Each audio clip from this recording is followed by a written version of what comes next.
আল্লাহ নবী ভবিষ্যৎবাণী করে গিয়েছেন যে কিয়ামতের আগে ইমাম মাহদি আসার আগে হিন্দুস্তানে একটা যুদ্ধ হবে। এই হিন্দুস্তানের যুদ্ধে যে মুসলমানরা হিন্দুস্তানের বিরুদ্ধে যুদ্ধ করবে তাদের জন্য আল্লাহ জাহান্নামের আগুন মাফ করে দিবেন। হাসবুকাল্লাহু ওয়া মান ইত্তাবা'আকা মিনাল মুমিনিন। হে নবী, আপনার জন্য আর আপনার অনুসারী মুমিনদের জন্য যিনি যথেষ্ট। গলার আওয়াজ বড় করে সবাই বলেন তিনি কি? আমাদের দেশ নিয়ে তারা তুচ্ছ তাচ্ছিল্যমূলক কথাবার্তা বলে, ব্যাককলের দল। তোদের কাছে হয়তো সব আছে, কিন্তু আমাদের কাছে এমন জিনিস আছে যা তোদের কাছে নাই। আমাদের ঈমান আছে, তোদের ঈমান নাই। আমরা যদি ঈমানের কোয়ালিটি নিয়ে দাঁড়াই তো 14 কোটি থাকবো না। আমরা শক্তিতে 140 কোটি হলে তোমাদের ভারতবর্ষ মিলেও আমাদেরকে মোকাবেলা করতে পারবে না। আজকে যে যুদ্ধের দামামা শুনতে পাই, এটা গাজওয়াতুল হিন্দ, হিন্দুস্তানের একটি যুদ্ধ হবে, যেটা 1500 বছর আগে বলেছেন মুহাম্মাদুর রাসূলুল্লাহ সাল্লাল্লাহু আলাইহি ওয়াসাল্লাম। আপনারা আছেন তো এখানে? এই হাদিসটি বর্ণিত হয়েছে নাসাই শরীফে, হাদিসটি এসেছে তিরমিজি শরীফে। হাদিসের বর্ণনাকারী সাহাবী হচ্ছেন সাউবান রাদিয়াল্লাহু আন। তিনি বলছেন, ইসাবাতানি মিন উম্মতি আহরাজাহুমুল্লাহু মিনান নার। আমার উম্মতে দুটি দলকে আল্লাহ তাআলা জাহান্নামের আগুন থেকে মুক্তি দিয়েছেন। বলেন তো দেখি, নবীজির কয়টা দলকে জাহান্নাম থেকে মুক্তি দেওয়া হয়েছে? দুইটি। পুরুষ মানুষের মতো জবাব দেন, কয়টা? দুইটা। এই দুই দল, এদের জন্য জাহান্নামের আগুন মাফ এবং জান্নাত তাদের জন্য অবধারিত। কোন দুই দল? এক নাম্বার হলো ইসাবাতুন তাগজুল হিন্দ, যারা হিন্দুস্তানের বিরুদ্ধে যুদ্ধে অংশগ্রহণ করবে, এদেরকে আল্লাহ জাহান্নামের আগুন থেকে মাফ করে দিবে। ইসাবাতুন তাগজুল হিন্দ, যারা হিন্দুস্তানের বিরুদ্ধে যুদ্ধ করবে। এটা এই যুগের হাদিস না 1500 বছর আগের? তাহলে 1500 বছর আগে নবীজি বলেছেন হিন্দুস্তানের বিরুদ্ধে যারা যুদ্ধে অংশগ্রহণ করবে। তাহলে বোঝা গেল এই হাদিস একটা বার্তা দেয় যে ভবিষ্যতে এই হিন্দুস্তানকে কেন্দ্র করে কোনো যুদ্ধ হতে। গাজওয়াতুল হিন্দের ব্যাপারে 8টি হাদিস বর্ণিত হয়েছে। এর মধ্যে 7টি হাদিসের ব্যাপারে মুহাদ্দিসিনগণ বলেছেন এগুলো সনদের দিক থেকে দাঈফ। এটি একমাত্র হাদিস, যে হাদিসটা আমি পড়ছি, এই হাদিসের ব্যাপারে মুহাদ্দিসিনদের অভিমত হলো এটি হচ্ছে সনদের দিক থেকে একমাত্র সহিহ হাদিস। যে হাদিসে বলা হচ্ছে এই উম্মতের দুটি দলকে আল্লাহ তাআলা জাহান্নামের আগুন থেকে মুক্তি দিবেন। একদল হলো ইসাবাতুন তাগজুল হিন্দ, যারা হিন্দুস্তানের বিরুদ্ধে যুদ্ধে অংশ নিবে, যুদ্ধে শহীদ না, যুদ্ধে, জোরে বলেন, যুদ্ধে অংশ নিবে, তাদের জন্য জাহান্নাম মাফ। সুবহানাল্লাহ। কি মাফ? আরেকটা হাদিস আছে, যদিও এটা দুর্বল হাদিস। আবু বকর রাদিয়াল্লাহু আনহু বলেছেন, নবী আমার জানমাল সব বিক্রি করে দিয়ে ওই যুদ্ধে আমি অংশ নিব। সুবহানাল্লাহ পড়েন। সুবহানাল্লাহ। সম্মানিত ভাইয়েরা, হিন্দুস্তানে অভিযান এটা অনেক আগে শুরু হয়েছে।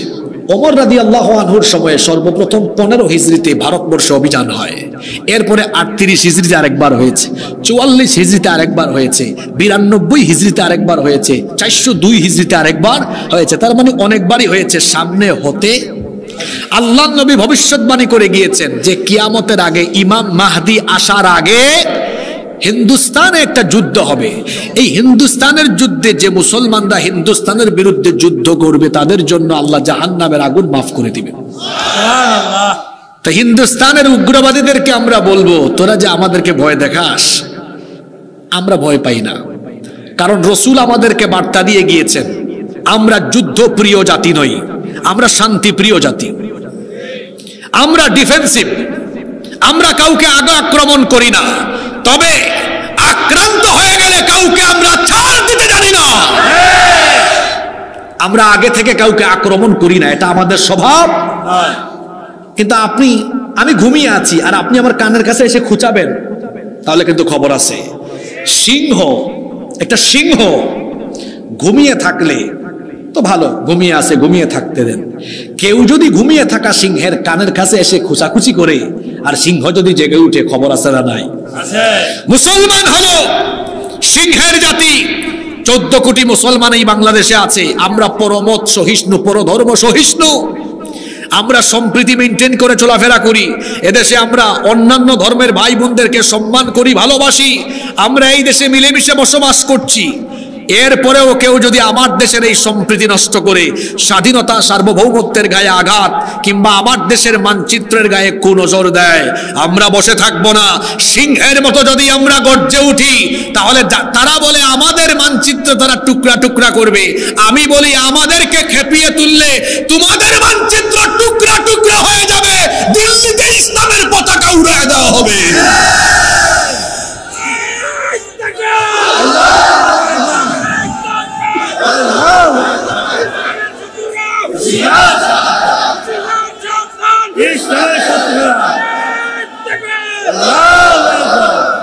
সম্মানিত ভাইয়েরা, দাঁড়ান, স্লোগান আর দিয়েন না, আমি লাইনে তুলে একবারে দিই, পরে 2-3 মিনিট একবারে দিয়েন।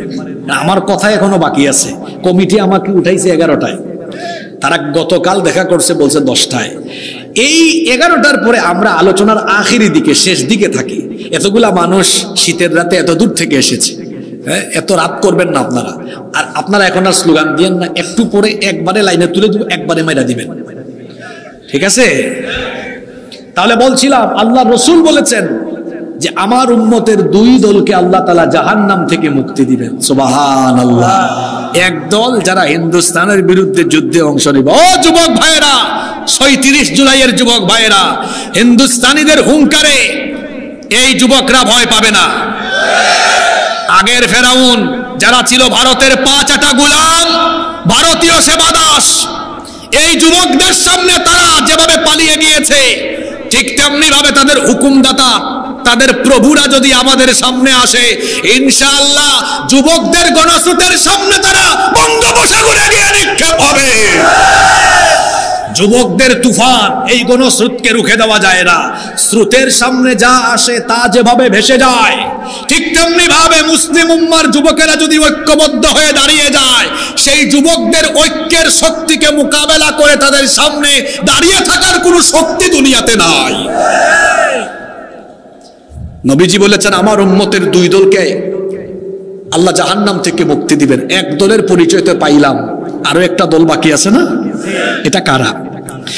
আল্লাহ নবী বলেছেন আরেক দল হলো ইসাবাতুন তাকুনু মা ঈসা ইবনে মারইয়াম আলাইহিস সালাম।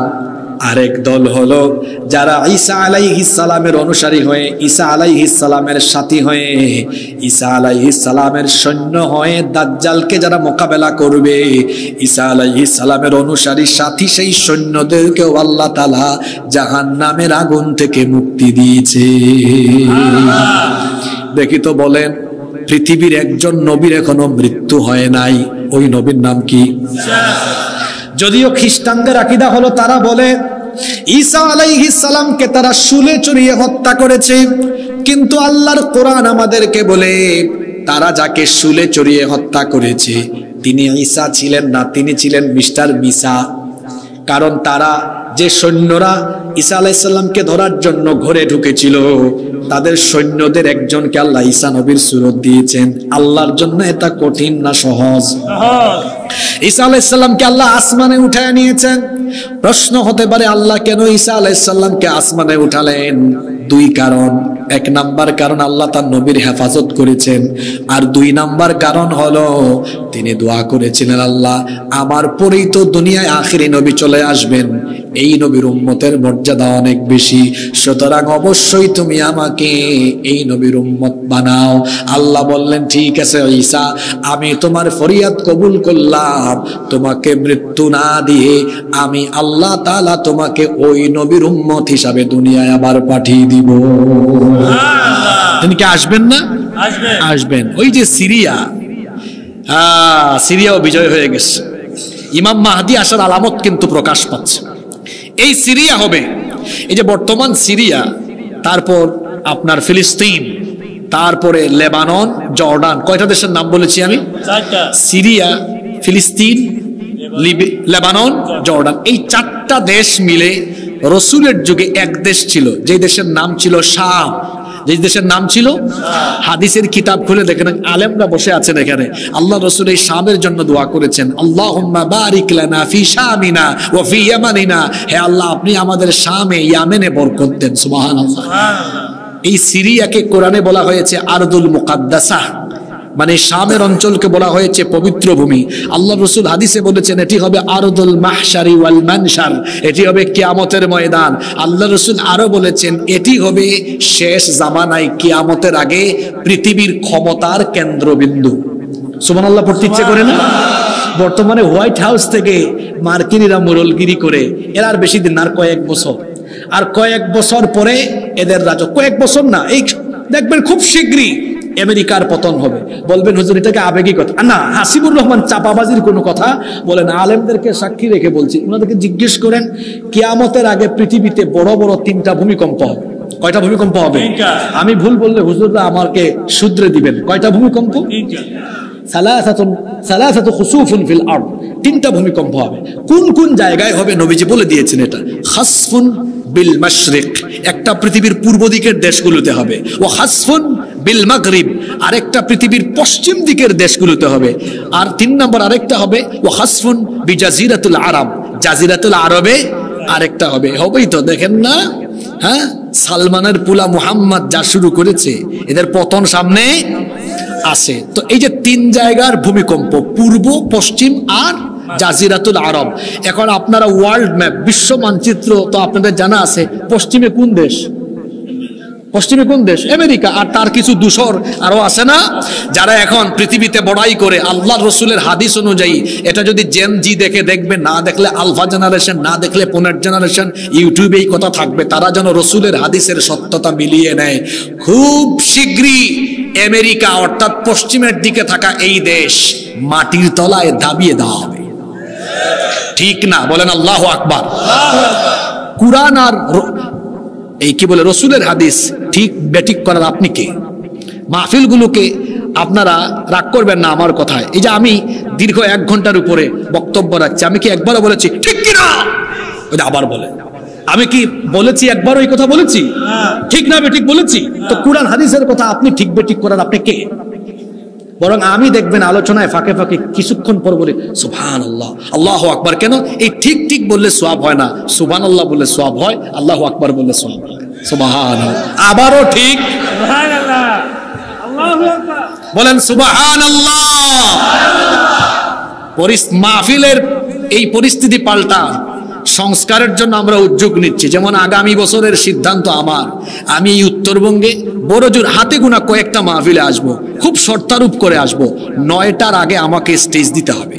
এই শর্তে যারা মাহফিল নেবেন, বড়জোর হাতে গোনা মাত্র কয়েকটা প্রোগ্রাম করব। এত মাহফিলের দরকার নাই, গুছালো কিছু প্রোগ্রাম, গুছালো কিছু কথাবার্তা মানুষের জীবন পরিবর্তনের জন্য যথেষ্ট।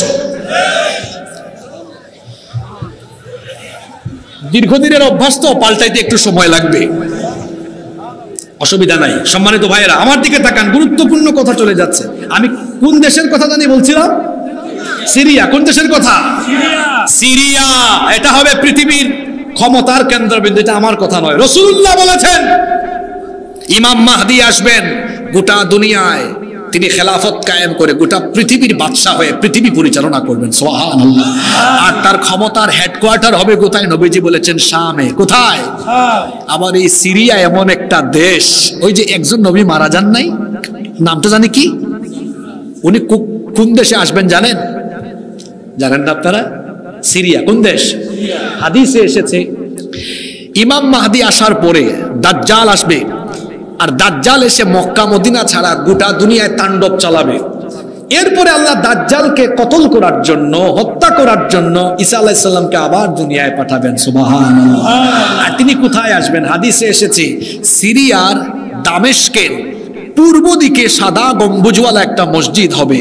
ওই সাদা গম্বুজওয়ালা মসজিদে ফজরের নামাজের ঠিক আগ মুহূর্তে একামত হবে, আর উনি ওই সময় 2 জন ফেরেশতার কাঁধের উপরে ভর করে এই মসজিদের ছাদে অবতরণ করবেন। ইমাম মাহদী নামাজে ইমামতিতে দাঁড়াতে যাবেন, তিনি দেখেই চিনবেন, বলবেন আপনি তো আপনি তো রূহুল্লাহ, ঈসা আলাইহিস সালাম, আসেন আপনি ইমামতি করেন। তিনি বলবেন না, আপনি মুসলমানদের খলিফা, আপনি ইমামতি করেন, আমি ইমামতির জন্য আসি নাই, আমি খুব বড় কাজের জন্য আসছি। নামাজ শেষ করার পরে তিনি দাজ্জালকে বাবে লুদে গিয়ে হত্যা করবেন। আল্লাহর নবী বলেছেন ঈসা আলাইহিস সালাম দুনিয়াতে আসার পরে দাজ্জালের বিরুদ্ধে যে সেনাবাহিনী গঠিত হবে, ওই সেনাবাহিনীতে ঈসা নবীর সাথে যারা থাকবে বিনা হিসাবে বিনা বিচারে তারা জান্নাত পাবে। তাইলে আল্লাহ রসুলের ১৫০০ বছর আগের হাদিস, আমার উম্মতের ২ দলকে আল্লাহ জাহান্নাম থেকে কি দিবেন? ইয়া আইয়ুহান নাবিয়্যু হাসবুকাল্লাহু ওয়া মান ইত্তাবা'আকা মিনাল মুমিনিন। বিতাড়িত মরদুদ শয়তানের ওয়াসওয়াসা থেকে আল্লাহর কাছে পানাহ চাইছি। দয়াবান, মেহেরবান, পরম করুণাময় আল্লাহর নামে শুরু করছি। মহান আল্লাহ ইরশাদ করছেন, ইয়া আইয়ুহান নাবিয়্যু, হে নবী, হাসবুকাল্লাহ, আপনার জন্য আল্লাহ তাআলা এনাফ, আপনার জন্য আল্লাহ যথেষ্ট। সুবহানাল্লাহ। ওয়া মান ইত্তাবা'আকা মিনাল মুমিনিন, আর আপনার অনুসারী মুমিনদের জন্য আল্লাহ তাআলা যথেষ্ট। সুবহানাল্লাহ। এই আয়াতের পুরো আয়াতের তর্জমা একসাথে করলে এরকম হয়, হে নবী, আপনি এবং আপনার অনুসারী মুমিনদের জন্য আল্লাহ তাআলা যথেষ্ট। সুবহানাল্লাহ। আমরা এই আয়াতের অন্তর্ভুক্ত, কারণ এখানে আমাদেরকেও বলা হচ্ছে, আমরা তো মুমিন, তো মুমিনদের ব্যাপারে বলা হচ্ছে মুমিনদের জন্য যিনি যথেষ্ট তিনি কে? এটা কত বড় পাওয়ারফুল একটি কথা যে আল্লাহ নবী এবং ইমানদারদের জন্য যথেষ্ট। আল্লাহ যদি কারো সাথে থাকেন, ওই ব্যক্তিকে মোকাবেলা করার কোনো শক্তি কি দুনিয়ায় আছে? আল্লাহ যদি কারো সাথে থাকেন, ওই ব্যক্তির শক্তি বেড়ে যায়। তাকে কোনো প্রকার ক্ষতি করা কিংবা তাকে মোকাবেলা করার মতো দুনিয়ায় কিছু আর থাকে? আল্লাহ যার সাথে থাকেন, কোনো কিছু কিংবা কেউ তার কোনো ক্ষতি করতে পারে না, তাকে ধ্বংস করে দিতে পারে না। কারণ আল্লাহ যার সাথে থাকবে তার শক্তি বেড়ে যাবে না কমে যাবে। আমাদের জাতির পিতা আল্লাহর খলিল সাইয়েদনা ইব্রাহিম আলাইহিস সালাম, তাকে যখন নমরুদ এবং তার বাহিনী বিরাট আয়তনের এলাকা জুড়ে অগ্নিকুণ্ড প্রজ্বলন করে সেখানে নিক্ষেপ করার সব রকমের ব্যবস্থা করলো, এমন সময় ফেরেশতা এসে বললেন, ওগো আল্লাহর খলিল, আপনাকে নমরুদ কিছুক্ষণ পরে আগুনে ফেলে দিবে। কঠিন ঈমানের পরীক্ষায় আপনি অবতীর্ণ হয়েছেন। আগুনের এই কঠিন পরীক্ষায় অবতীর্ণ হওয়া দেখে আল্লাহর ফেরেশতারা বড় মর্মাহত হয়েছে। আপনি আমাকে হুকুম করেন, আপনি যদি আমাকে বলেন তাহলে নমরুদের জ্বালানো এই আগুনের কুণ্ডলীকে আমি সাগরের মধ্যে নিক্ষেপ করতে পারবো। আল্লাহু আকবার। জাতির পিতা তখন বললেন, হে আল্লাহর ফেরেশতা, তুমি কি নিজের ইচ্ছায় আমাকে হেল্প করতে এসেছো, না আল্লাহ তোমাকে হুকুম করেছেন? ফেরেশতা তখন বললেন, আল্লাহ আমাকে হুকুম করেন নাই, আমি নিজের ইচ্ছায় আপনাকে সাহায্য করার জন্য এগিয়ে এসেছি। ইব্রাহিম আলাইহিস সালাম তখন বললেন, মহান আল্লাহ যদি তোমাকে আদেশ না করেন, নিজে নিজে যদি তুমি স্বেচ্ছায় আমার সাহায্যের জন্য এগিয়ে আসো, শোনো, আমি আমার আল্লাহর দ্বীনের পথে থাকার কারণে আজ নমরুদের আগুনের পরীক্ষায় অবতীর্ণ হয়েছি। আমার আল্লাহ যদি তোমাকে হুকুম না করেন, তোমার মতো ফেরেশতার সাহায্য আমার দরকার নাই। তার কারণ হলো হাসবুনাল্লাহু ওয়া নি'মাল ওয়াকিল, আমার জন্য ওই আল্লাহ যথেষ্ট, তিনি আমার উত্তম অভিভাবক। সুবহানাল্লাহ পড়েন। জাতির পিতা বললেন, হে ফেরেশতা শোনো, এই আগুনের পরীক্ষায় আমি অবতীর্ণ হয়েছি, আল্লাহর হুকুম না থাকলে তোমার সাহায্যের আমার দরকার নাই। এই আগুনে ঝাঁপ দিলে আমার আল্লাহ যদি খুশি হন, একবার নয় দুইবার নয়, আমার আল্লাহ যতবার চাইবেন ততবার আমি এই আগুনে ঝাঁপ দিতে রাজি আছি। আল্লাহ তাআলা তখন বললেন, হে আমার খলিল ইব্রাহিম, আগুনের পরীক্ষায় আপনি পাশ করে ফেলেছেন, আমি দেখতে চেয়েছিলাম কঠিন এই মুসিবতে, কঠিন এই বিপদে আগুনের সামনে দাঁড়িয়ে আমি আল্লাহর কুদরত আপনি উপলব্ধি করতে পারেন কিনা। আগুনের এই পরীক্ষা অবতীর্ণ হয়ে আমার কুদরত আপনি উপলব্ধি করতে পেরেছেন। আমি কি আপনাকে একা ছেড়ে দিতে পারি নাকি? আমি অবশ্যই আপনার সাথে আছি। আল্লাহ তখন নমরুদের জ্বালানো আগুনকে হুকুম করলেন। পুরুষের মতো জবাব দিয়ে বলেন তো, আগুনের মালিক যিনি তিনি কি? সে আল্লাহ আগুনকে হুকুম করলেন, ইয়া নারু কুনি বারদান ওয়া সালামান আলা ইব্রাহিম। আগুনের মালিক সেই মহান আল্লাহ আগুনকে হুকুম করলেন, হে আগুন, তোমার স্বভাব, তোমার বৈশিষ্ট্য হলো তুমি যাকে ধরো জ্বালিয়ে দাও, পুড়িয়ে দাও, ছারখার করে দাও। কিন্তু আজ তুমি তোমার স্বভাবের বিপরীত কাজ করবে, তোমার বৈশিষ্ট্যের বিপরীত কাজ করবে। তুমি আজকে আমার খলিল ইব্রাহিমকে না জ্বালিয়ে না পুড়িয়ে আমার খলিল ইব্রাহিমের জন্য তুমি শান্তিদায়ক এবং আরামদায়ক হয়ে যাও। নমরুদ আর তার বাহিনী ইব্রাহিম আলাইহিস সালামকে চরকিতে উঠিয়ে অগ্নিকুণ্ডে নিক্ষেপ করে আনন্দে আত্মহারা, খুশিতে মাতোয়ারা হয়ে তারা যখন লাফালাফি করছে, তারা বলছে আমাদের দুশমন ইব্রাহিম আজকে আগুনে পুড়ে ছারখার হয়ে যাবে। কিছুক্ষণ পরে এসে একজন বলে, লিডার, অবস্থা কিন্তু ভালো না। তখন নমরুদ বলল, কেন, কি হয়েছে? সে তখন বলল, লিডার, আমরা তো ইব্রাহিমকে আগুনে ফেলেছি, আমরা মনে করেছিলাম আগুন ইব্রাহিমকে জ্বালিয়ে পুড়িয়ে ছারখার করে দিবে, কিন্তু আমাদের জ্বালানো আগুনের পাওয়ার মনে হয় আজকে কমে গিয়েছে। আগুন তো ইব্রাহিমকে জ্বালাতে পারছে না, পুড়াতে পারছে না। লিডার তাকায়া দেখেন, আমাদের জ্বালানো আগুন ইব্রাহিমের জন্য ফুল বাগান হয়ে গিয়েছে। নমরুদের জ্বালানো আগুন জাতির পিতাকে জ্বালাতে পারে নাই, কারণ জাতির পিতার সাথে যার কুদরত ছিল, গলার আওয়াজ বড় করে বলেন, তিনি কে? সে আল্লাহ যার সাথে থাকবেন ওই ব্যক্তির কোনো ক্ষতি, ওই ব্যক্তির কোনো প্রকার ধ্বংস কেউ কখনো করতে পারে। ওইদিকে মুসা আলাইহিস সালাম, তিনি তার উম্মত বনি ইসরাইল নিয়ে বড় পেরেশানিতে পড়ে গেলেন। কারণ ফেরাউন তার উম্মতের উপরে অবর্ণনীয় জুলুম নির্যাতন আরম্ভ করেছে। তিনি তার উম্মতকে কেমনে নাজাতের পথ দেখাবেন অস্থির হয়ে গেলেন, পেরেশান হয়ে গেলেন। আল্লাহ তাআলা হুকুম করলেন, হে আমার নবী মুসা, তুমি তোমার উম্মতকে নিয়ে রাতের অন্ধকারে মিশর ছেড়ে চলে যাও। এবার রাতের অন্ধকারে তিনি তার উম্মত নিয়ে রাতের বেলা অজানা গন্তব্যে রওনা করলেন। সারা রাত পথ চলতে লাগলেন। ওইদিকে ফেরাউনের কানে এই খবর চলে গেল। ফেরাউন তার বাহিনী নিয়ে পেছন থেকে ধাওয়া আরম্ভ করলো। মুসা নবী সারা রাত পথ চলতে চলতে দিনের বেলা তিনি লোহিত সাগরের সামনে গিয়ে পৌঁছালেন। তখন তার অধৈর্য এই উম্মত বনি ইসরাইল বলল, মুসা, কোথায় নিয়ে এসেছো? তুমি তো বলেছিলে আমাদেরকে নাজাতের পথ দেখাবে, এটা তো নাজাতের কোনো পথ নয়। তাকিয়ে দেখো সামনে সাগর, এই সাগর আমরা কেমনে ক্রস করব, কেমনে অতিক্রম করব?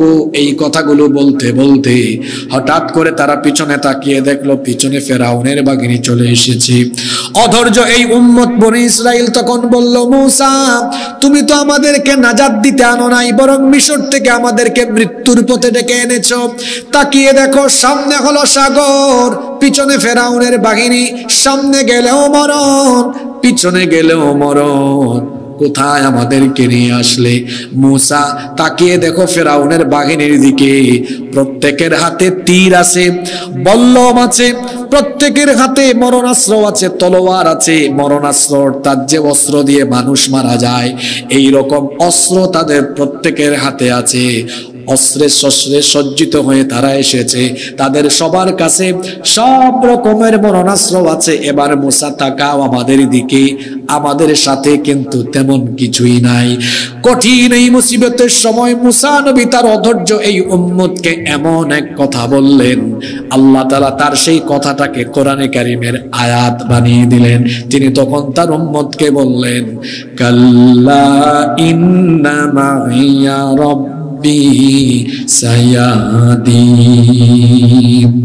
কখনো নয়। কে বলেছে আমাদের সাথে কেউ নাই? ইন্না মাইয়া রাব্বি, নিশ্চয়ই আমাদের সাথে যিনি আছেন তিনি আমাদের রব। তিনি কে? আল্লাহ সাথে থাকলে আর কিছু লাগে? কথা বলেন, লাগে?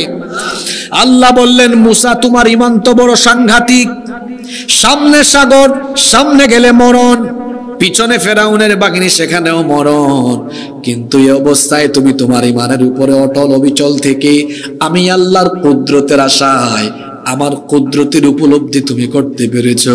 সুতরাং মুসা শোনো, তোমার উম্মতের সাথে কিছু না থাকলেও অসুবিধা নাই, আমি আজ তোমাদের সাথে আছি। আল্লাহু আকবার।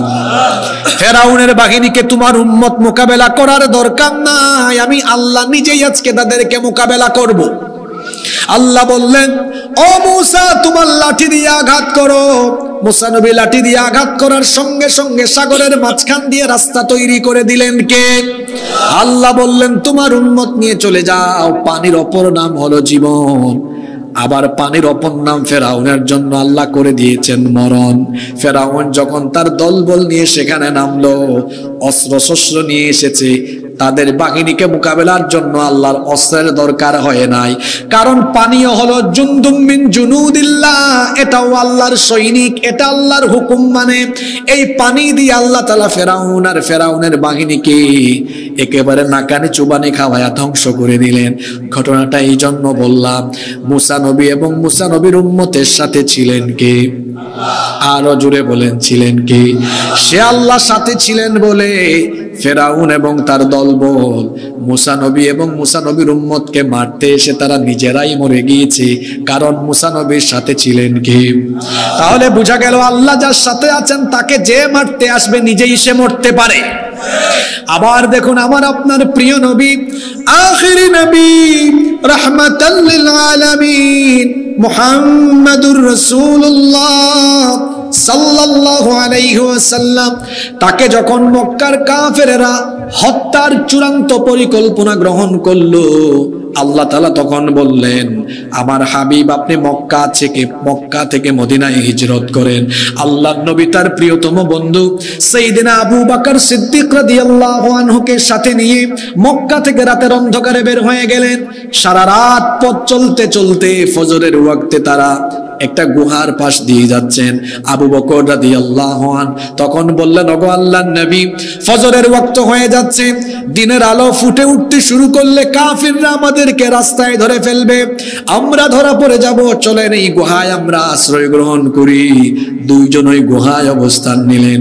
দিনের বেলা কাফিরের দল একেবারে গুহার কাছাকাছি চলে আসলো।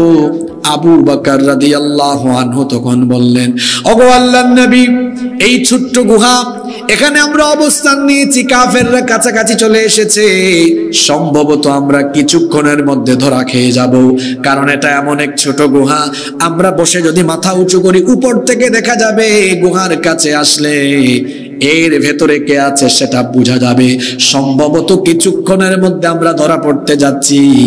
আমরা দুইজন আর তারা অনেকজন, তাদের সাথে অস্ত্র আছে, আমাদের সাথে কিছুই নাই। এমন কঠিন বিপদের সময় আল্লাহর নবী তার সাথীকে এমন এক কথা বললেন, সেটাও আল্লাহ কোরআনের আয়াত বানিয়ে দিলেন।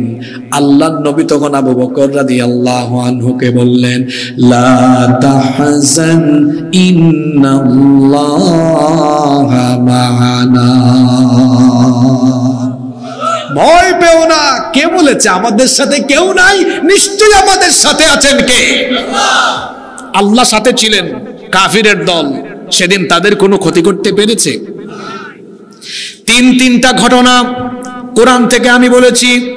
আল্লাহ সাথে ছিলেন বলে জাতির পিতা ইব্রাহিম আলাইহিস সালামকে নমরুদের আগুন পুরাতে পারে নাই। আল্লাহ সাথে ছিলেন বলে ফেরাউন মুসা নবী আর তার উম্মতকে মারতে পারে নাই, নিজেরাই মরে গেছে। আল্লাহ সাথে ছিলেন বলে আবু বকর এবং আমার আপনার নবীকে হিজরতের রাতের পরের দিনে কাফেররা ক্ষতি করতে পারে নাই। তাহলে বোঝা গেল, আল্লাহ যাদের সাথে থাকবেন তাদের সংখ্যা যদি কম হয়, তাহলে সংখ্যায় বেশি কাফের মুশরিক হলেও সংখ্যায় কম থাকা মুসলমানদেরকে বিজয় যিনি দান করে দেন তিনি কে? আপনারা ভাবতেছেন হুজুর আজকে এই 2 আয়াত ধরলো কেন? আর 5টা মিনিট সবর করেন তো বুঝবেন হুজুর কোন আয়াতে নিয়ে গেছে। মনোযোগ আছে তো আপনাদের? কেউ মনোযোগ হারাবেন না। আজকের ওয়াজ একেবারে বাস্তব ভিত্তিক, কুরআন সুন্নাহ আর বাস্তবতার সাথে মিলায়া করা হবে ইনশাআল্লাহ। তাহলে বোঝা গেল আল্লাহ যাদের সাথে থাকবেন তাদের সংখ্যা যদি কম থাকে, অল্প থাকে, তাদের সাথে কেউ পারবে না। এই যে দুই আয়াতের তাফসীর আমরা শুরু করছি, এই দুই আয়াত নাজিল হয়েছে বদর যুদ্ধের প্রাক্কালে। বদর যুদ্ধ হলো ইসলামের প্রথম যুদ্ধ। এই যুদ্ধ ছিল বড় কঠিন একটা যুদ্ধ, অসম যুদ্ধ, যেখানে মুসলমানরা সব দিক থেকে কম, কাফেররা সব দিক থেকে বেশি, মুসলমানরা সব দিক থেকে পিছিয়ে, কাফেররা সব দিক থেকে এগিয়ে। অসম একটা যুদ্ধ ছিল। আসেন কোয়ান্টিটি, সংখ্যা, পরিমাণ, কাফেরদের সংখ্যা 1000, মুসলমানদের সংখ্যা মাত্র 313। আসেন ট্রেনিং নিয়ে কথা বলি। কাফিরদের 1000-এর সবার ট্রেনিং আছে, ট্রেনিং প্রাপ্ত বাহিনী। মুসলমানদের 313 জনের তেমন কোনো ট্রেনিং নাই। কাফেরদের যুদ্ধের রসদ বেশি, মুসলমানদের যুদ্ধের রসদ কম। কাফিরদের উট বেশি, ঘোড়া বেশি। সেই সময়ে যুদ্ধের বাহন ছিল উট আর ঘোড়া। কাফিরদের উটও বেশি, ঘোড়াও বেশি। মুসলমানদের উট কম, ঘোড়া কম। কাফিরদের অস্ত্র বেশি, তাদের কাছে তীর আছে, বল্লম আছে, তলোয়ার আছে। মুসলমানদের কাছে মাত্র কিছু অস্ত্র আছে, আর অনেকের হাতে আছে গাছের ডাল। গাছের, দেখেন তো আমার দিকে তাকান। অর্থবল, সৈন্যবল, জনবল, রসদ, বাহন। যুদ্ধে বিজয়ী হওয়ার জন্য এই 5টা উপাদান গুরুত্বপূর্ণ। আবার বলি, জনবল, অর্থবল, সৈন্যবল, রসদ, বাহন। সবগুলো দিক দিয়ে কাফিররা এগিয়ে, মুসলমানরা পিছিয়ে। সব দিক দিয়ে সবকিছুর সংখ্যা মুসলমানদের বেশি, কিন্তু সব দিক থেকে কাফিরের সংখ্যা বেশি, মুসলমানদের সংখ্যা কম। আল্লাহর নবী 313 জন বদরি বাহিনী নিয়ে বদরের ময়দানে যখন সমবেত হলেন, আল্লাহর নবী মুসলমানদেরকে বললেন, ও ঈমানদারেরা, ভীত হয়ো না, সন্তুষ্ট হয়ো না। তোমরা হয়তো দেখছো সব দিক থেকে তারা এগিয়ে, আমরা পিছিয়ে। সবকিছু তাদের আছে, আমাদের হয়তো সবকিছু নাই, এটা ভেবো না। আমাদের কাছে এমন জিনিস আছে যেটা তাদের কাছে নাই। আমাদের কাছে সবচেয়ে বড় অস্ত্র আছে যেটা তাদের কাছে নাই। আমাদের ঈমান আছে, ওদের ঈমান নাই। আমরা যদি ঈমান নিয়ে দাঁড়াতে পারি, কোয়ান্টিটি নয়, ঈমানের কোয়ালিটি থাকার কারণে বদরের যুদ্ধে যিনি আমাদেরকে সাহায্য পাঠাবেন তিনি কে? কোরআনে কারীমের 3 নম্বর সূরা, সূরা আলে ইমরানের 123 নম্বর আয়াতে আল্লাহ বলছেন, ওয়ালাকাদ নাসারাকুমুল্লাহু বিবাদরিন ওয়া আনতুম আযিল্লাহ ফাত্তাকুল্লাহা লাআল্লাকুম তাশকুরুন। আর অবশ্যই আল্লাহ তোমাদেরকে বদরে সাহায্য করেছেন যখন তোমরা ছিলে সংখ্যায় কম। নবী যখন বললেন সংখ্যায় কম হোক, কোনো অসুবিধা নাই, তোমরা যদি ইমানের কোয়ালিটি নিয়ে দাঁড়াতে পারো। কোয়ান্টিটি গুরুত্বপূর্ণ নয়, কোয়ালিটি থাকলে কোয়ান্টিটির উপরে কোয়ালিটি বিজয়ী হয়। আল্লাহর নবী তখন সাহাবীদেরকে বললেন, ভয় পেও না, ইমানের অস্ত্র নিয়ে আজ যদি যুদ্ধের ময়দানে শুধু দাঁড়াতে পারো, তোমরা মোকাবেলা করা লাগবে না। আল্লাহ তাআলা কাফিরদেরকে মোকাবেলার জন্য আমাদের পক্ষে ফেরেশতা পাঠায়া দিবে। পরবর্তী আয়াত 124 নম্বর আয়াতে সেটাই স্মরণ করিয়ে দিলেন আল্লাহ। আল্লাহ বললেন, ইয তাকুলু লিল মুমিনিনা আলাইয়াকফিয়াকুম আইয়ুমিদ্দাকুম রাব্বুকুম বিসালাসাতি আলাফিম মিনাল মালাইকাতি মুনজালিন। স্মরণ করুন যখন রাসূল মুমিনদেরকে বললেন, এটা কি তোমাদের জন্য যথেষ্ট নয়? তোমরা যদি ঈমান নিয়ে বদরের মাঠে দাঁড়াতে পারো, একজন আর দুইজন নয়, আল্লাহ তাআলা 3000-এর ফেরেশতা পাঠিয়ে বদরের ময়দানে আল্লাহ তোমাদেরকে সাহায্য করবে। আপনারা শুনতেছেন সবাই?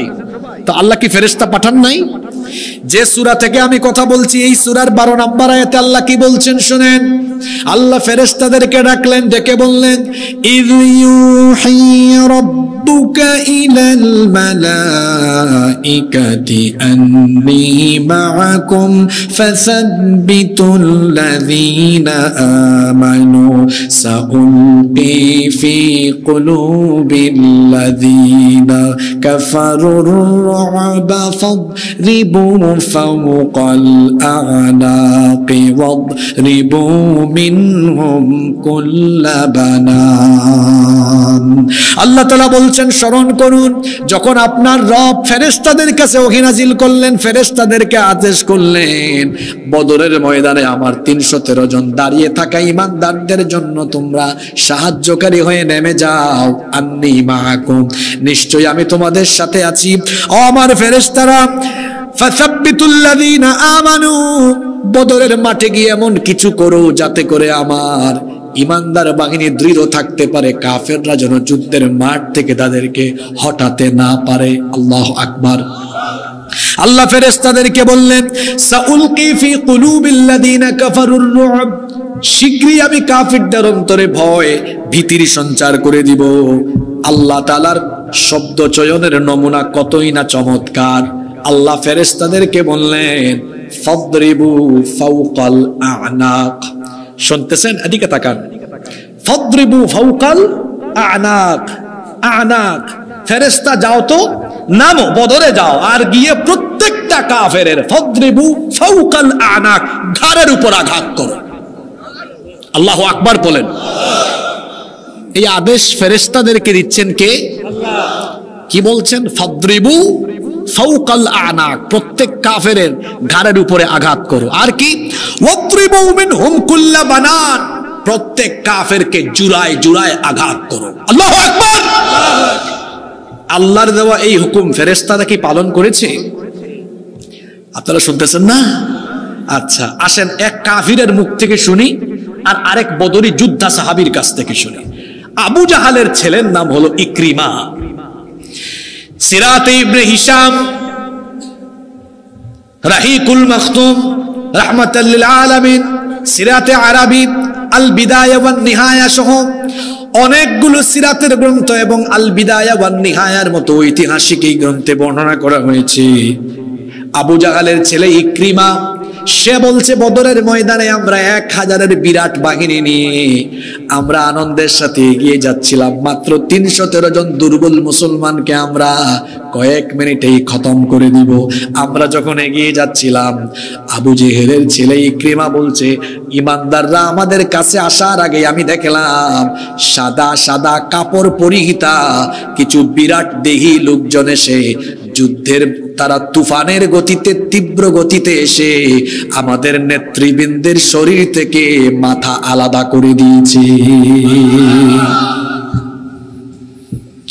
এবার আসেন আর একজন বদরি যোদ্ধা সাহাবী, তার কাছ থেকে শুনি। আবু দাউদ ইবনে মাজিনা রাদিয়াল্লাহু আনহু, তিনি বলছেন বদরের যুদ্ধে আমি এক কাফেরের ঘাড়ের উপরে আঘাত করার জন্য আমার তলোয়ারটা উঁচা করলাম। আমার তলোয়ার নামানোর আগে আমি লক্ষ্য করলাম কে জানি এসে ওই কাফেরের শরীর থেকে মাথাটা আলাদা করে। আল্লাহর নবী ওই সাহাবীর জবান থেকে যখন এই কথা শুনলেন, আল্লাহর নবী বললেন, সাহাবী তুমি বুঝতে পারো নাই, করার আগেই আল্লাহর পাঠানো ফেরেশতা কাফেরের শরীর থেকে গর্দান আলাদা করে দিয়েছে। কোন যুগে কোন কালে মুসলমানরা সংখ্যা দিয়ে, কোয়ান্টিটি দিয়ে বিজয়ী হয় নাই। মুসলমানরা যুগে যুগে কালে কালে ইমানের কোয়ালিটি দিয়ে বিশাল কোয়ান্টিটির কাফেরদের উপরে আল্লাহর সাহায্যে বিজয়ী হয়েছে। আল্লাহু আকবার।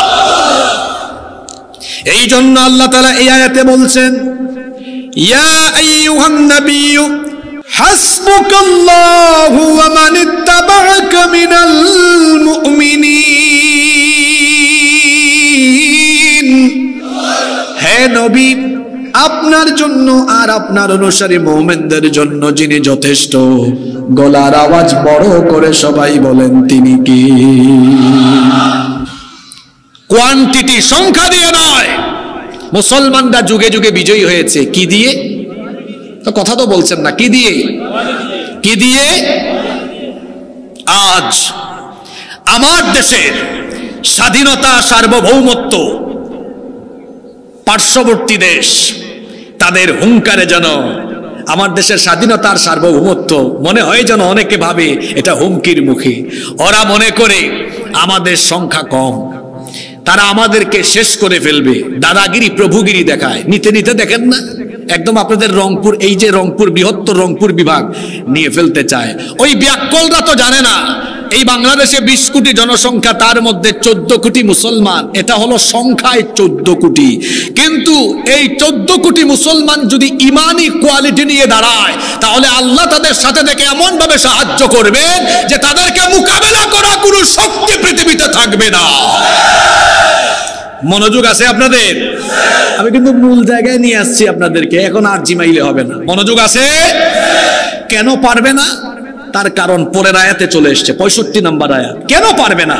কারণ ইমানদার যখন তার ইমানি কোয়ালিটি নিয়ে দাঁড়ায় তাকে আল্লাহ এমন শক্তি দান করেন, এই শক্তির মোকাবেলা করার কোন সাহস দুনিয়ার কারো থাকে। আল্লাহ কি বলছেন পরের আয়াতে শুনেন, ইয়া আইয়ুহান নাবিয়্যু হাররিদিল মুমিনিনা আলাল কিতাল। হে নবী, মুমিনদেরকে আপনি যুদ্ধের ব্যাপারে এনকারেজ করেন, যুদ্ধের ব্যাপারে উৎসাহিত করেন। কি চমৎকার শব্দ চয়ন! আল্লাহ বললেন হাররিদ, আপনি মুমিনদেরকে উৎসাহিত করেন। মুমিনরা যুদ্ধের কথা শুনলে ভয় পায় না, বরং মুমিনরা যুদ্ধের কথা শুনলে উদ্বুদ্ধ হয়, উদ্বেলিত হয়, আনন্দিত হয়, প্রফুল্লিত হয়। যুদ্ধের কথা শুনলে মুমিনরা আনন্দিত হয় 2 কারণে। জোরে বলেন কয়টা কারণে? 1 নম্বর কারণ হলো যুদ্ধের ময়দানে মুমিন শহীদ হওয়ার সুযোগ আছে। আর শাহাদাতের মৃত্যু হলো এমন এক মৃত্যু, যেই ব্যক্তি যুদ্ধের ময়দানে আল্লাহর পথে শহীদ হবে, আল্লাহ তাআলা ওই শহীদের কাছ থেকে কোনো হিসাব চাইবেন না, আল্লাহ তার কোনো বিচারও করবেন না। বিনা হিসাবে, বিনা বিচারে আল্লাহ তাকে জান্নাত দিয়ে দিবে। তাহলে যুদ্ধের কথা শুনলে, যেই যুদ্ধে শহীদ হওয়ার সুযোগ আছে, যুদ্ধ শুনলে কি ইমানদাররা ভয় পায় নাকি? এজন্য আপনারা জানেন বহু সাহাবী সুন্দরী স্ত্রী বিয়ে করে বাসর ঘর করে নাই, যুদ্ধের নাম শুনছে, বুঝছে এখনই শহীদ হওয়ার চান্স এসেছে, নতুন বউ ফেলে রেখে যুদ্ধের ময়দানে লড়াই করে শাহাদাতের সুধা পান করেছে। আল্লাহু আকবার! আপনারা তো একজন সাহাবীর নাম জানেন খালি, হানজালা রাদিয়াল্লাহু আনহু। আরো আছে হযরতে জুলাইবিব রাদিয়াল্লাহু আনহুর কাহিনী পড়বেন। কুচকুচে কালো চামড়ার অধিকারী একজন সাহাবী, তিনি এত গরিব মানুষ ছিলেন, বেটে কুচকুচে কালো। আল্লাহর নবী তাকে মদিনার বিখ্যাত এক আনসারী সাহাবীর সুন্দরী মেয়ের সাথে বিয়ে দিয়েছেন। তিনি যুদ্ধের আহ্বান যখন শুনেছেন, বাসর ঘর না করে যুদ্ধের মাঠে গিয়ে তিনি তার জীবনটাকে আল্লাহর পথে বিলীন করে শহীদ হয়েছেন। সুবহানাল্লাহ। ওই মুতার যুদ্ধের আরেকজন সাহাবী আছেন, বাসর ঘর ছেড়ে গিয়েছেন, আব্দুল্লাহ বিন রাওয়াহা। আব্দুল্লাহ বিন, কি যুবক ভাইয়েরা কি বুঝলেন? একটা যুবক আর যুবতীর সারা জীবনের আকাঙ্ক্ষার রাত এটা, বাসর রাত, ফুলসজ্জার রাত। সাহাবীরা কি বুঝেছেন? হ্যাঁ, ওই যে আমার জাতীয় কবি বলেছেন, উহারা চাহুক দাসের জীবন, আমরা শহীদি দরজা চাই, নিত্য মৃত্যু ভিতরা মোরা মৃত্যু কোথায় খুঁজে বেড়াই। মোমেন মৃত্যুকে ভয় পায় না, বরং মোমেন মৃত্যুর মাধ্যমে শাহাদাতের দরজা দিয়ে প্রবেশ করে আল্লাহর জান্নাতে ঘুরে বেড়ানোর সুযোগ পায়। বলছিলাম যুদ্ধের কথা শুনলে মোমেন ভয় পায় না। 1 নম্বর কারণ, যুদ্ধের মধ্যে শহীদ হওয়ার সুযোগ আছে, আর শহীদদের আল্লাহ কোনো হিসাব করেন না, বিচারও করেন না। আল্লাহ বলেন, যাও জান্নাতের গেটটা খুলে দিলাম, তোমার যেদিকে মন চায় পুরা জান্নাত তুমি আনন্দের সাথে ঘুরে বেড়াও। 2 নম্বর কারণ, যুদ্ধে মুমিন এই জন্য ভীত হয় না, কারণ যুদ্ধে মুমিন একা থাকে না, তার সাথে যিনি থাকেন গলার আওয়াজ বড় করে বলেন তিনি কে? আল্লাহ তাআলা বলছেন, ও নবী, মুমিনদেরকে যুদ্ধের ব্যাপারে উৎসাহিত করেন, কারণ তারা যদি কোয়ালিটি নিয়ে, ইমানের কোয়ালিটি নিয়ে দাঁড়াতে পারে, আমি আল্লাহ তাদের শক্তি এমন ভাবে বাড়িয়ে দিব। খুব ভালো করে আয়াতটা শুনেন। আল্লাহ তাআলা বললেন, ইয়াকুম মিনকুম عشرون صابرون يغلبوا مئتين যদি ঈমানের উপরে অবিচল থাকা মুমিনের সংখ্যা হয় মাত্র 20 জন, এই 20 জনের গায়ে আমি আল্লাহ এত শক্তি ঢেলে দিব যে তারা 200 জন কাফেরকে পরাজিত করে দিবে। সুবহানাল্লাহ। আপনারা কি শুনতেছেন? হ্যাঁ যুবক ভাইরা রেডি তো? আপনাদের জন্য সামনে একটা যুদ্ধ আছে, এই জন্য আজকে আয়াত শোনাচ্ছি, এমনি এমনি ধরে নাই এই আয়াত। তাহলে ঈমানের কোয়ালিটিতে সমৃদ্ধ হওয়া 20 জন মোমেন যদি থাকে, কয়শো জনকে পরাজিত করবে? ওই সময় শক্তি দিয়ে দেন কে? আল্লাহ। এই যে আপনারা খায়বারের ইতিহাস জানেন না? খায়বার যুদ্ধে আলী রাদিয়াল্লাহু আনহু এক হাতে তলোয়ার, আরেক হাতে কি? কপাট নিয়ে কাফেরদেরকে একদম এবলা থেবলা বানিয়ে দিয়েছে। আল্লাহু আকবার। যুদ্ধের পরে আল্লাহর নবী বললেন, আমার আলী তো এই কপাট দিয়ে কাফেরদেরকে একদম সাইজ করে দিয়েছে। আলী রাদিয়াল্লাহু আনহু বললেন, জি আমি এই কপাট দিয়ে কাফেরদেরকে সাইজ করেছি। নবীজি বললেন, দেখি কপাটটা হাতে নাও তো। এখন এই কপাট হাতে নিতে তিনি শরম পেয়ে গেছেন, লজ্জা পাইছেন। আল্লাহ রাসূল বললেন, আলী লজ্জা পেও না, কাফিরদের মোকাবেলার জন্য যুদ্ধকালীন ওই সময়ে তোমার গায়ে আল্লাহ এত শক্তি ঢেলে দিয়েছিলেন। আল্লাহু আকবার। তো ৩৬ জুলাই ছাত্রদের কাছে, জনতার কাছে কোনো অস্ত্র ছিল? কথা বলেন, অস্ত্র ছিল? একটা জিনিস ছিল, বুক ভরা সাহস, আল্লাহর উপর দৃঢ় ঈমান। এটা নিয়ে দাঁড়ানোর কারণে দেখা গিয়েছে অস্ত্র শস্ত্র নিয়ে যারা এসেছে তারা নিজেরাই পালিয়েছে, আর হুকুমদাতারা দেশ ছেড়ে তাদের মামু বাড়িতে চলে গিয়েছে। ঈমান থাকলে পরে ঈমানের মোকাবেলা করা অস্ত্র শস্ত্র দিয়ে অসম্ভব। সে আল্লাহ বলছেন, যদি ঈমানের কোয়ালিটিতে সমৃদ্ধ হওয়া মুমিনের সংখ্যা মাত্র 20 জন হয়, কতজনকে পরাজিত করবে? 200। শোনেন, খুব চমৎকার একটি জায়গায় আলোচনা চলছে, আয়াত শেষ না, এর পরের অংশে কি বলা হচ্ছে শুনেন। وَإِن يَكُن مِّنكُم مِّئَةٌ يَغْلِبُوا أَلْفًا مِّنَ الَّذِينَ كَفَرُوا بِأَنَّهُمْ قَوْمٌ لَّا يَفْقَهُونَ। আর ঈমানের কোয়ালিটিতে সমৃদ্ধ থাকা মুমিনের সংখ্যা যদি 200 হয়, তাহলে 1000কে মোকাবেলা করে পরাজিত করে দিবে। সুবহানাল্লাহ। সুবহানাল্লাহ পড়বেন না? দেখি তো আপনারা সংখ্যাটা মনে রাখতে পেরেছেন কিনা? 20 জনে 200। মাশাআল্লাহ, এই তো নীলফামারীর মানুষ। 20 জনে 200 আর 200 জনে। যুবক ভাইরা, ছাত্র ভাইরা, তাড়াতাড়ি একটু ক্যালকুলেটর মারান তো, জন প্রতি কয়জন পড়ে? এই তো মাশাআল্লাহ, জন প্রতি 4 জন। কেমনে হয় বাবা? 10 জন। 1000 ভাগ 200 কত? 10। 200 গুণ 10 কত হয়? জন প্রতি 10 জন হয় না? 200 জনে 1000, জন প্রতি কত পড়ে? 10 জন করে পড়ে। আর 20 জনে 200, জন প্রতি কত? 10 জন। কথা বলেন কত? আচ্ছা, এই হিসাব কি এই হুজুরের না আল্লাহর? আল্লাহ। এটা আমি এই আয়াত তো আজকে এমনি ধরি নাই। আল্লাহ এখানে আনুপাতিক হিসাব বুঝাচ্ছে যে যুদ্ধের সময় মুমিন যদি ঈমান নিয়ে থাকে, এটা বদর যুদ্ধের আয়াত, মুমিন যদি ঈমান নিয়ে দাঁড়ায়, আগেই বলেছিলাম বদরে মুসলমানদের অস্ত্র ছিল না, ছিল কি? ঈমান। জোরে বলতে হবে, আমি দুর্বল মুসলমান দেখতে পারি না। ছিল কি? ঈমান। জোরে বলেন, ছিল কি?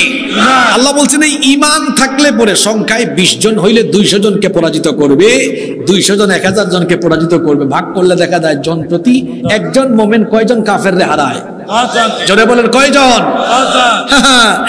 আমাদের দেশের 20 কোটি জনগণ, এখান থেকে যদি মুসলমানের সংখ্যা হয় 14 কোটি, এটা কোয়ান্টিটিতে 14 কোটি, কিন্তু সবাই যদি আল্লাহর উপর অবিচল ঈমান নিয়ে দাঁড়ায়, তখন তারা আর 14 কোটি থাকে না।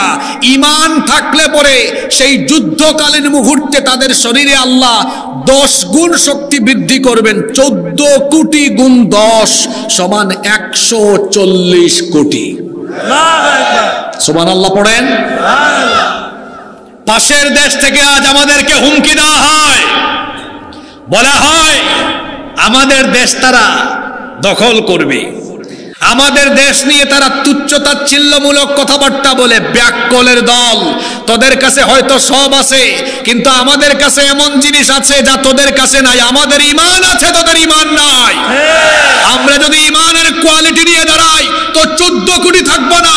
আমরা শক্তিতে 140 কোটি হলে তোমাদের ভারতবর্ষ মিলেও আমাদেরকে মোকাবেলা করতে পারবে না। সম্মানিত ভাইয়েরা, ভারত কোনোদিনও বাংলাদেশের সাথে পারবে না। কুরআন, হাদিস আর আল্লাহর রসুলের ভবিষ্যৎবাণী এবং বাস্তবতা দিয়ে আজকে বলবো, আজকে যে যুদ্ধের দামামা শুনতে পাই, এটা গাজওয়াতুল হিন্দ, হিন্দুস্তানের একটি যুদ্ধ হবে, যেটা 1500 বছর আগে বলেছেন মুহাম্মাদুর রাসূলুল্লাহ সাল্লাল্লাহু আলাইহি ওয়াসাল্লাম। আপনারা আছেন তো এখানে? এই হাদিসটি বর্ণিত হয়েছে নাসাই শরীফে, হাদিসটি এসেছে তিরমিজি শরীফে। হাদিসের বর্ণনাকারী সাহাবী হচ্ছেন সাউবান রাদিয়াল্লাহু আন। তিনি বলছেন, ইসাবাতানি মিন উম্মতি আহরাজাহুমাল্লাহু মিনান নার। আমার উম্মতে দুটি দলকে আল্লাহ তাআলা জাহান্নামের আগুন থেকে মুক্তি দিয়েছেন। বলেন তো দেখি, নবীজির কয়টা দলকে জাহান্নাম থেকে মুক্তি দেওয়া হয়েছে? পুরুষ মানুষের মতো জবাব দেন, কয়টা? এই দুই দল, এদের জন্য জাহান্নামের আগুন মাফ এবং জান্নাত তাদের জন্য অবধারিত। কোন দুই দল? এক নাম্বার হলো ইসাবাতুন তাগজুল হিন্দ, যারা হিন্দুস্তানের বিরুদ্ধে যুদ্ধে অংশগ্রহণ করবে, এদেরকে আল্লাহ জাহান্নামের আগুন থেকে মাফ করে দিবে। ইসাবাতুন তাগজুল হিন্দ, যারা হিন্দুস্তানের বিরুদ্ধে যুদ্ধ করবে। এটা এই যুগের হাদিস না 1500 বছর আগের? তাহলে 1500 বছর আগে নবীজি বলেছেন হিন্দুস্তানের বিরুদ্ধে যারা যুদ্ধে অংশগ্রহণ করবে। তাহলে বোঝা গেল এই হাদিস একটা বার্তা দেয় যে ভবিষ্যতে এই হিন্দুস্তানকে কেন্দ্র করে কোনো যুদ্ধ হতে। গাজওয়াতুল হিন্দের ব্যাপারে 8টি হাদিস বর্ণিত হয়েছে।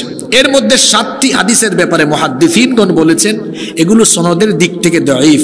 এটি একমাত্র হাদিস, যে হাদিসটা আমি পড়ছি, এই হাদিসের ব্যাপারে মুহাদ্দিসিনদের অভিমত হলো এটি হচ্ছে সনদের দিক থেকে একমাত্র সহিহ হাদিস। যে হাদিসে বলা হচ্ছে এই উম্মতের দুটি দলকে আল্লাহ তাআলা জাহান্নামের আগুন থেকে মুক্তি দিবেন। একদল হলো ইসাবাতুন তাগজুল হিন্দ, যারা হিন্দুস্তানের বিরুদ্ধে যুদ্ধে অংশ নিবে, যুদ্ধে শহীদ না, যুদ্ধে, জোরে বলেন, যুদ্ধে অংশ নিবে, তাদের জন্য জাহান্নাম মাফ। সুবহানাল্লাহ। কি মাফ? আরেকটা হাদিস আছে, যদিও এটা দুর্বল হাদিস। আবু বকর রাদিয়াল্লাহু আনহু বলেছেন, নবী আমার জানমাল সব বিক্রি করে দিয়ে ওই যুদ্ধে আমি অংশ নিব। সুবহানাল্লাহ পড়েন। সুবহানাল্লাহ। সম্মানিত ভাইয়েরা, হিন্দুস্তানে অভিযান এটা অনেক আগে শুরু হয়েছে। ওমর রাদিয়াল্লাহু আনহুর সময়ে সর্বপ্রথম 15 হিজরিতে ভারতবর্ষে অভিযান হয়। এরপরে 38 হিজরিতে আরেকবার হয়েছে, 44 হিজরিতে আরেকবার হয়েছে, 92 হিজরিতে আরেকবার হয়েছে, 402 হিজরিতে আরেকবার হয়েছে। তার মানে অনেকবারই হয়েছে। সামনে হতে আল্লাহ নবী ভবিষ্যৎবাণী করে গিয়েছেন যে কিয়ামতের আগে, ইমাম মাহদি আসার আগে হিন্দুস্তানে একটা যুদ্ধ হবে। এই হিন্দুস্তানের যুদ্ধে যে মুসলমানরা হিন্দুস্তানের বিরুদ্ধে যুদ্ধ করবে তাদের জন্য আল্লাহ জাহান্নামের আগুন মাফ করে দিবে। সুবহানাল্লাহ।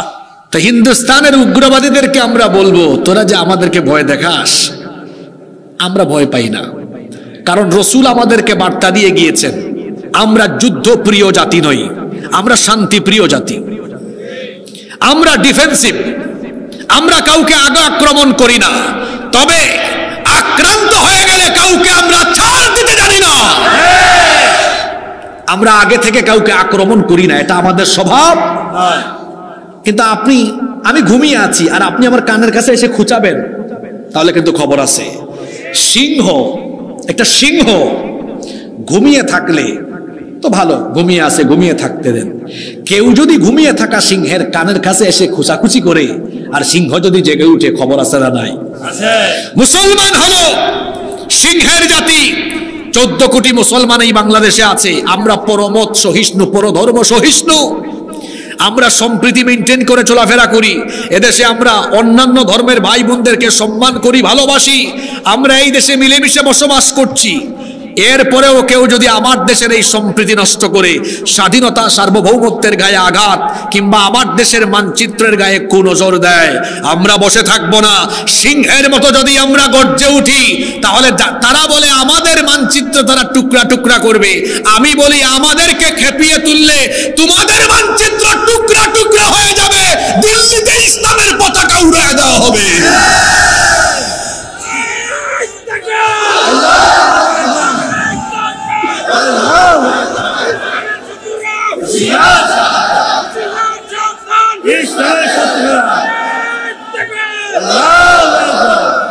সম্মানিত ভাইয়েরা, দাঁড়ান, স্লোগান আর দিয়েন না, আমি লাইনে তুলে একবারে দিই, পরে 2-3 মিনিট একবারে দিয়ে। আমার কথা এখনো বাকি আছে। কমিটি আমাকে উঠাইছে 11টায়, তারা গতকাল দেখা করছে বলছে 10টায়। এই 11টার পরে আমরা আলোচনার আখিরি দিকে, শেষ দিকে থাকি। এতগুলা মানুষ শীতের রাতে এত দূর থেকে এসেছে, এত রাত করবেন না আপনারা। আর আপনারা এখন আর স্লোগান দিয়েন না, একটু পরে একবারে লাইনে তুলে দিব, একবারে মাইরা দিবেন, ঠিক আছে? তাহলে বলছিলাম, আল্লাহ রসুল বলেছেন যে আমার উম্মতের 2 দলকে আল্লাহ তাআলা জাহান্নাম থেকে মুক্তি দিবেন। সুবহানাল্লাহ। এক দল যারা হিন্দুস্তানের বিরুদ্ধে যুদ্ধে অংশ নেবে। ও যুবক ভাইয়েরা, ৩৬ জুলাইয়ের যুবক ভাইয়েরা, হিন্দুস্তানিদের হুঙ্কারে এই যুবকরা ভয় পাবে না। আগের ফেরাউন যারা ছিল ভারতের 5 আটা গোলাম, ভারতীয় সেবাদাস, এই যুবকদের সামনে তারা যেভাবে পালিয়ে গিয়েছে, ঠিক তেমনি ভাবে তাদের হুকুমদাতা, তাদের প্রভুরা যদি আমাদের সামনে আসে, ইনশাআল্লাহ যুবকদের গণস্রোতের সামনে তারা বঙ্গোপসাগরে গিয়ে নিক্ষেপ হবে। যুবকদের তুফান, এই গণস্রোতকে রুখে দেওয়া যায় না। স্রোতের সামনে যা আসে তা যেভাবে ভেসে যায়, ঠিক তেমনি ভাবে মুসলিম উম্মার যুবকেরা যদি ঐক্যবদ্ধ হয়ে দাঁড়িয়ে যায়, সেই যুবকদের ঐক্যের শক্তিকে মোকাবেলা করে তাদের সামনে দাঁড়িয়ে থাকার কোনো শক্তি দুনিয়াতে নাই। নবীজি বলেছেন আমার উম্মতের 2 দলকে আল্লাহ জাহান্নাম থেকে মুক্তি দিবেন। এক দলের পরিচয় তো পাইলাম, আরো একটা দল বাকি আছে না? এটা কারা? আল্লাহ নবী বলেছেন আরেক দল হলো ইসাবাতুন তাকুনু মা ঈসা ইবনে মারইয়াম আলাইহিস সালাম। আরেক দল হলো যারা ঈসা আলাইহিস সালামের অনুসারী হয়ে, ঈসা আলাইহিস সালামের সাথী হয়ে, ঈসা আলাইহিস সালামের সৈন্য হয়ে দাজ্জালকে যারা মোকাবেলা করবে, ঈসা আলাইহিস সালামের অনুসারী সাথী সেই সৈন্যদেরকেও আল্লাহ তাআলা জাহান্নামের আগুন থেকে মুক্তি দিয়েছে। দেখি তো বলেন, পৃথিবীর একজন নবীর এখনো মৃত্যু হয় নাই, ওই নবীর নাম কি? যদিও খ্রিস্টানদের আকীদা হলো তারা বলে ঈসা আলাইহিস সালামকে তারা শুলে চড়িয়ে হত্যা করেছে, কিন্তু আল্লাহর কোরআন আমাদেরকে বলে তারা যাকে শুলে চড়িয়ে হত্যা করেছে তিনি ঈসা ছিলেন না, তিনি ছিলেন মিস্টার মিসা। কারণ তারা যে সৈন্যরা ঈসা আলাইহিস সালামকে ধরার জন্য ঘরে ঢুকেছিল, তাদের সৈন্যদের একজনকে আল্লাহ ঈসা নবীর সুরত দিয়েছেন। আল্লাহর জন্য এটা কঠিন না সহজ? ঈসা আলাইহিস সালামকে আল্লাহ আসমানে উঠায় নিয়েছেন। প্রশ্ন হতে পারে আল্লাহ কেন ঈসা আলাইহিস সালামকে আসমানে উঠালেন? 2 কারণ।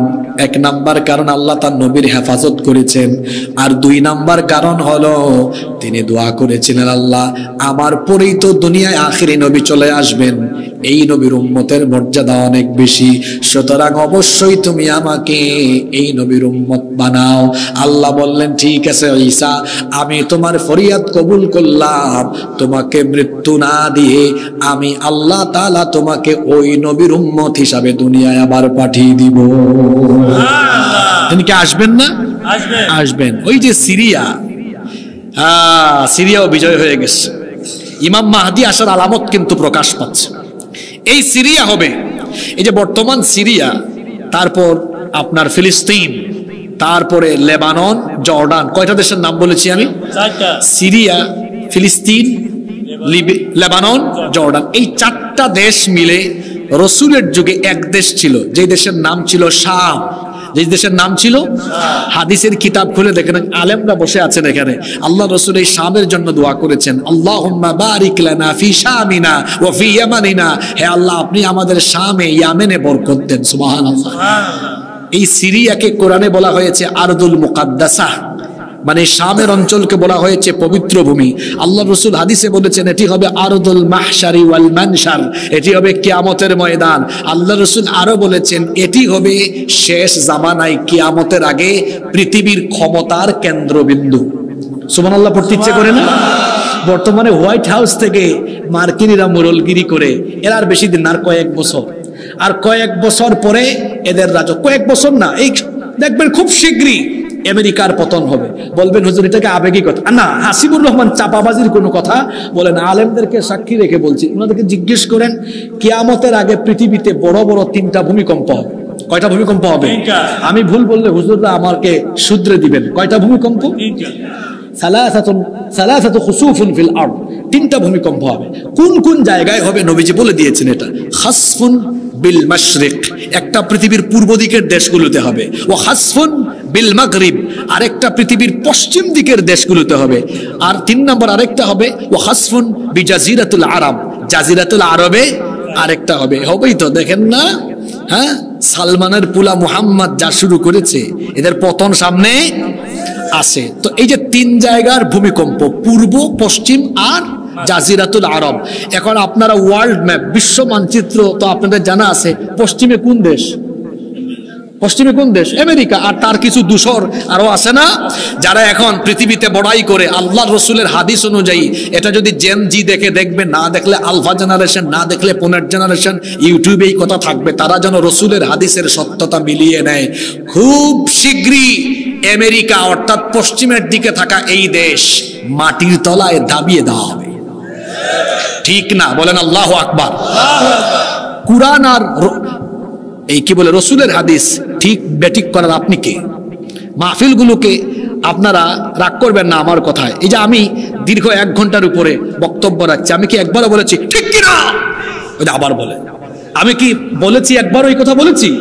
ঠিক না বেঠিক বলেছি? তো কুরআন হাদিসের কথা আপনি ঠিক বেঠিক করার আপনি কে? বরং আমি দেখবেন আলোচনায় ফাঁকে ফাঁকে কিছুক্ষণ পর বলে সুবহানাল্লাহ, আল্লাহু আকবার। কেন? এই ঠিক ঠিক বললে সওয়াব হয় না, সুবহানাল্লাহ বললে সওয়াব হয়, আল্লাহু আকবার বললে সওয়াব হয়। সুবহানাল্লাহ, আবারও ঠিক সুবহানাল্লাহ, আল্লাহু আকবার বলেন সুবহানাল্লাহ। মাহফিলের এই পরিস্থিতি পাল্টা সংস্কারের জন্য আমরা উদ্যোগ নিচ্ছি। যেমন আগামী বছরের সিদ্ধান্ত আমার, আমি এই উত্তরবঙ্গে বড়জোর হাতে গোনা কয়েকটা মাহফিলে আসব, খুব শর্তারূপ করে আসব। 9টার আগে আমাকে স্টেজ দিতে হবে। এই শর্তে যারা মাহফিল নেবেন, বড়জোর হাতে গোনা মাত্র কয়েকটা প্রোগ্রাম করব। এত মাহফিলের দরকার নাই, গুছালো কিছু প্রোগ্রাম, গুছালো কিছু কথাবার্তা মানুষের জীবন পরিবর্তনের জন্য যথেষ্ট। দীর্ঘদিনের অভ্যাস তো, পাল্টাইতে একটু সময় লাগবে, অসুবিধা নাই। সম্মানিত ভাইয়েরা আমার দিকে তাকান, গুরুত্বপূর্ণ কথা চলে যাচ্ছে। আমি কোন দেশের কথা জানি বলছিলাম? সিরিয়া। কোন দেশের কথা? সিরিয়া। এটা হবে পৃথিবীর ক্ষমতার কেন্দ্রবিন্দু। এটা আমার কথা নয়, রাসূলুল্লাহ বলেছেন ইমাম মাহদি আসবেন গোটা দুনিয়ায়, তিনি খেলাফত কায়েম করে গোটা পৃথিবীর বাদশা হয়ে পৃথিবী পরিচালনা করবেন। সুবহানাল্লাহ। আর তার ক্ষমতার হেডকোয়ার্টার হবে কোথায়? নবীজি বলেছেন শামে। কোথায়? আবার এই সিরিয়া এমন একটা দেশ, ওই যে একজন নবী মারা যান নাই, নামটা জানি কি? উনি কোন দেশে আসবেন জানেন? জানেন না আপনারা? সিরিয়া। কোন দেশ? হাদিসে এসেছে ইমাম মাহদি আসার পরে দাজ্জাল আসবে, আর দাজ্জাল এসে মক্কা মদিনা ছাড়া গোটা দুনিয়ায় তাণ্ডব চালাবে। এরপরে আল্লাহ দাজ্জালকে কতল করার জন্য, হত্যা করার জন্য ঈসা আলাইহিস সালামকে আবার দুনিয়ায় পাঠাবেন। সুবহানাল্লাহ। আর তিনি কোথায় আসবেন? হাদিসে এসেছে সিরিয়ার দামেস্কের পূর্ব দিকে সাদা গম্বুজওয়ালা একটা মসজিদ হবে। ওই সাদা গম্বুজওয়ালা মসজিদে ফজরের নামাজের ঠিক আগ মুহূর্তে একামত হবে, আর উনি ওই সময় 2 জন ফেরেশতার কাঁধের উপরে ভর করে এই মসজিদের ছাদে অবতরণ করবেন। ইমাম মাহদি নামাজে ইমামতিতে দাঁড়াতে যাবেন, তিনি দেখেই চিনবেন, বলবেন আপনি তো রূহুল্লাহ ঈসা আলাইহিস সালাম, আসেন আপনি ইমামতি করেন। তিনি বলবেন না, আপনি মুসলমানদের খলিফা, আপনি ইমামতি করেন, আমি ইমামতির জন্য আসি নাই, আমি খুব বড় কাজের জন্য আসছি। নামাজ শেষ করার পরে তিনি দাজ্জালকে বাবে লুদে গিয়ে হত্যা করবেন। আল্লাহর নবী বলেছেন ঈসা আলাইহিস সালাম দুনিয়াতে আসার পরে দাজ্জালের বিরুদ্ধে যে সেনাবাহিনী গঠিত হবে, ওই সেনাবাহিনীতে ঈসা নবীর সাথে যারা থাকবে বিনা হিসাবে বিনা বিচারে তারা জান্নাত পাবে। সুবহানাল্লাহ। তাইলে আল্লাহ রসুলের 1500 বছর আগের হাদিস, আমার উম্মতের 2 দলকে আল্লাহ জাহান্নাম থেকে কি দিবেন? 2 দলের পরিচয় পাইলাম। এক দল যারা হিন্দুস্তানের বিরুদ্ধে যুদ্ধে অংশ নিবে, আরেক দল যারা ঈসা আলাইহিস সালামের সৈন্য হবে। হে আল্লাহ, তুমি সাক্ষী থেকো, আমরা হায়াতে যদি পাই ঈসা আলাইহিস সালামকে, এই বাংলাদেশ থেকে গিয়ে হলেও তার সৈন্য হব ইনশাআল্লাহ। বলেন ইনশাআল্লাহ। আর আরেক দল তো যা শুরু করছে, আমি তো আগেই বলেছি, আমরা যুদ্ধ প্রিয় নই, আমরা শান্তি প্রিয়। কিন্তু 5ই আগস্টে দাদা বাবুরা তাদের সেবা দাস, তাদের পা চাটা গুলামদেরকে বাংলাদেশ থেকে তারা যখন হারিয়েছে, তখন রাতের ঘুম হারাম, মাথা পাগল হয়ে গিয়েছে। আপনারা আমার শেষের দিকের কথাগুলো মনোযোগ দিয়ে শুনতে হবে। পৃথিবীতে বাংলাদেশের সবচেয়ে বড় দুশ্মন হলো ভারত। এটা যে বিশ্বাস করে না, তার ভূ রাজনীতি, আন্তর্জাতিক রাজনীতি নিয়ে কোনো জ্ঞান। ওরা কি করে? ওরা সব নেয় বাংলাদেশ থেকে, কিছু দেয়? কে বলছে দেয় না? দেয়। সীমান্তে ফেলানির লাশ আর শুকনা মৌসুমে পানি না দিয়া বর্ষা মৌসুমে পানিতে ডুবাইয়া মারে। গত 15 বছর যারা এই দেশে ছিল, ভারত যা চেয়েছে তাই তারা করেছে। ভারতকে খুশি করার জন্য পিলখানা হত্যাকাণ্ড ঘটানো হয়েছে। ভারতকে খুশি করার জন্য 13 সালে শাপলা চত্বরে আলেম উলামা আর ছাত্রদেরকে নির্বিচারে গুলি করা হয়েছে। ভারতকে খুশি করার জন্য আল্লামা সাঈদী নিরপরাধ ছিলেন, তাকে জেলখানায় রেখে বিষ প্রয়োগে অন্যায়ভাবে হত্যা করা হয়েছে। ভারতকে খুশি করার জন্য কি কি করা হয়েছে আপনারা সব জানেন। তারা যখন তাদের পা চাটা গুলামদেরকে হারিয়েছে, আমি আপনাদেরকে বলছি, আপনারা সাক্ষী আছেন। 5 আগস্টের পর থেকে আজ পর্যন্ত তাদের মিডিয়ায় বাংলাদেশের বিরুদ্ধে বদনাম, বিষেধাগার, অপপ্রচার আর মিথ্যাচার করে যাচ্ছে। তারা বলতেছে কি, বাংলাদেশে হিন্দুদের বাড়িঘর জায়গা জমি লুটপাট করা হচ্ছে, তাদের উপরে নির্যাতন করা হচ্ছে, এটা তাদের অভিযোগ। কিন্তু এই অভিযোগের সাথে কি বাস্তবতার কোনো মিল আছে? বরং বাস্তবতা হলো বাংলাদেশে হিন্দুরা এবং অন্যান্য ধর্মের সবাই জামায়া ধরে আছে।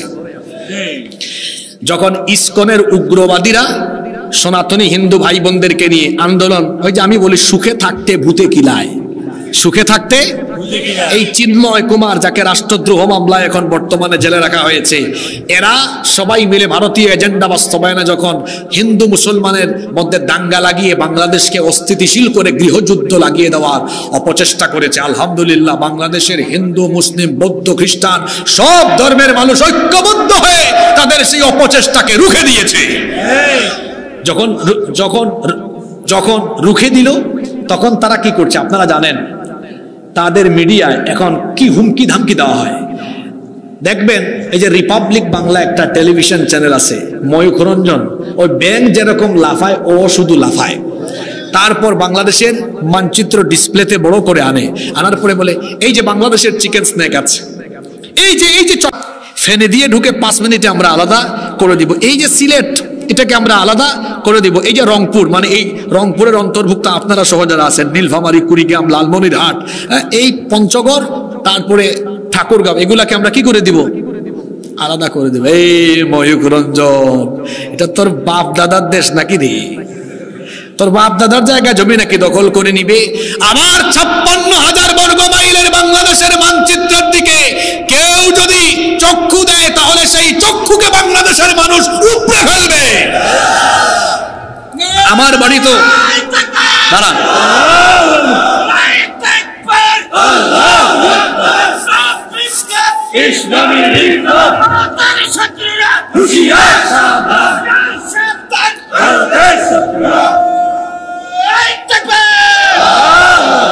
সম্মানিত ভাইয়েরা, আমি বললাম যে একবারে দিয়ে, তাও আপনারা দাঁড়ায় গেছেন, একটু তো সময় দিবেন আমাকে, একটু সময় দিবেন না? আমার এই কথাগুলা শেষ করতে দেন, মনে জমানো অনেক কথা, আমার কষ্ট হচ্ছে নাকি আপনাদের? আমার বাড়ি কোথায় জানেন আপনারা? আমার বাড়ি সিলেটে। তা আমাদের সিলেটের মানুষ একটু গম্ভীর থাকে, ঠিক আছে, কিন্তু এদের অতীতের ইতিহাস ভালো। তো শাহজালাল রহমতুল্লাহ আলাইহের রুহানি সন্তানেরা সিলেটে এসেছিলেন। হযরত শাহজালাল রহমতুল্লাহ আলাই 360 জন ওরে নিয়ে এসেছেন। তিনি কেমনে ঢুকেছেন সিলেটে জানেন আপনারা? সিলেট ঢুকতে একটা নদী পড়ে, ওইটার নাম সুরমা নদী। সুরমা নদীতে এসে তিনি জায়নামাজ বিছিয়ে, আল্লাহর ওলি জায়নামাজে করে সুরমা নদী পার হয়েছেন। সিলেটে ঢুকে তার 360 জন সাথী নিয়ে গৌর গোবিন্দকে সিলেট থেকে উৎখাত করে দিয়েছেন। আমরা সেই শাহজালাল রহমতুল্লাহ আলাইহের উত্তরসূরি রুহানি সন্তান, তার সিলেটে থাকি। এই যে বলে সিলেটকে আলাদা করে দিবে, তো সিলেটের মানুষ আমার আঞ্চলিক ভাষায় খুব মজা করে বলেছে, সীমান্তে বলেছে, আও আইয়া হামাও, আমরা রেডি আছি, আইলে বাদাম দিব। কিতা দিব? বাদাম। বাদাম আবার খাওয়ার বাদাম না, এইটা এইটা এইটা। আও মানে আসো, আইয়া হামাও মানে এসে ঢুকো, এর বাদে আমরা 2টা বাদাম দেব। আর ওইদিকে চট্টগ্রাম নিয়ে কথা বলে, এদিকে রংপুর নিয়ে কথা বলে। এত সহজ? আমার 56,000 বর্গ মাইলের এই মাতৃভূমির দিকে কেউ যদি চক্ষু বাড়ায়, কিংবা কেউ যদি মনে করে তারা এই দেশকে অঙ্গরাজ্যের মতো ব্যবহার করবে, ইউনূস সাহেব তো বলেছেন 7 সিস্টার, আর আমি কোরআন হাদিসকে সামনে রেখে কথাগুলো বলে গেলাম। ওরা বাংলাদেশের দিকে চক্ষু দিলে রাসূলুল্লাহর হাদিসের ভবিষ্যৎ বাস্তবায়ন হয়ে যাবে। শুধু 7 সিস্টার, 7টা রাজ্য নয়, তাদের সবগুলো রাজ্য মুসলমানদের দখলে এসে আমাদের পূর্বপুরুষরা 750 বছর ভারতকে শাসন করেছিল। এবার বহু বছর পরে দেখা যাবে এই বাংলাদেশের 14 কোটি মুসলমান 140 কোটির শক্তি নিয়ে, আর ভারতে 130 কোটির 30 কোটি আছে আমাদের ভাই, ওইদিকে 30 কোটি সমান 300 কোটি, এদিকে 14 কোটি সমান 140 কোটি, মোট হলো 440 কোটি। শিল পাটা পাটা পুতাইলের মাঝখানে যা পড়ে তা যেমন এবলা থেবলা হয়ে যায়, ঠিক তেমনি 14 কোটি 140 কোটির শক্তি নিয়ে, আর ওই দিকের 30 কোটি 300 কোটি, মোট 300 কোটি আর 140 কোটির মাঝখানে উগ্রবাদীরা যখন পড়বে, তাদের মানচিত্র এবলা থেবলা হয়ে যাবে। 800 বছরের সেই শাসনামল ফিরে এসে আবার দিল্লিতে কালেমার পতাকা উড়বে। এটা আজকে আমি এই নীলফামারীতে বলে গেলাম ইনশাআল্লাহ। এবং এই রকম পরিস্থিতি তৈরি হলে তারা নিশ্চিত পরাজিত হবে। দলিল হলো রাসূলুল্লাহর হাদিস। রাসূলুল্লাহ বলেছেন, বলেন সাল্লাল্লাহু, কিয়ামতের আগে ভারতবর্ষে একটা যুদ্ধ হবে, গাজওয়াতুল হিন্দ, প্রচুর মুসলমান শহীদ হবে, কিন্তু এই যুদ্ধে মুসলমান বিজয়ী হবে। সুবহানাল্লাহ। তাহলে কোরআন হাদিস বলছে আমরা পারবো, নাকি পারবেন না? ইনশাআল্লাহ। ব্যাটারি ফিউজ আছে না আজকে? Battery full charge. যুবকদের ব্যাটারির চার্জের কি অবস্থা? ফুলফিল, ফুল লুড আছে, এখন খবর আছে। কোরআন হাদিস বললাম, একটু বাস্তবতা বলি কেন তারা পারবে না। ভূ রাজনীতি আর আন্তর্জাতিক রাজনীতির ব্যাপারে যাদের জ্ঞান আছে তারা জানেন, ভৌগোলিক কারণে বাংলাদেশ আর ভারতের মধ্যে কোনো ক্ল্যাশ তৈরি হলে ভারতকে যারা দেখতে পারে না, এইরকম দেশ এসে সরাসরি বাংলাদেশের পক্ষ নেবে। যেমন হচ্ছে চীন, আরো কয়েকটা দেশ আছে, এদের কাছে এমন জিনিস আছে একদম উড়াই দিবে, আছে না নাই? দেখেন না, ওরা আমাদেরকে হুমকি দেয়, সীমান্ত অবরোধ করলাম, তোমাদেরকে চিনি দিব না, আলু দিব না, পেঁয়াজ দিব না। আলু পেঁয়াজ চিনি তোর বাপের নাকি? এগুলো কার? জোরে বলেন কার? ওই যে শুভেন্দু বিজেপি উগ্রবাদী নেতা, সে যেদিন বলেছিল, আমি ওই দিন শরীয়তপুর চিনেন আপনারা? শরীয়তপুর মাহফিলে সেই দিন বক্তব্যে আমি তার জবাব দিয়েছিলাম, তাকে বলেছিলাম, শরীয়তপুরের মানুষ এবং সাথে আমার প্রিয় বাংলাদেশের সকল জনগণকে আমি বলবো, আপনারা কয়েকটা দিন সবর করেন। তার পণ্য আমাদের কাছে বিক্রি করতে না পারলে তার পণ্য পচবে, আর তাদের বাণিজ্যের, রপ্তানি বাণিজ্যের বড় কাস্টমার বাংলাদেশ। ও যখন পণ্য বেচতে পারবে না, দেখবেন কয়েকদিন পরে পা ধরবে। যা বলেছি তাই। গত 3-4 দিন আগে আপনারা দেখেছেন, এখন তারা ব্যবসায়িক মন্দায় আছে।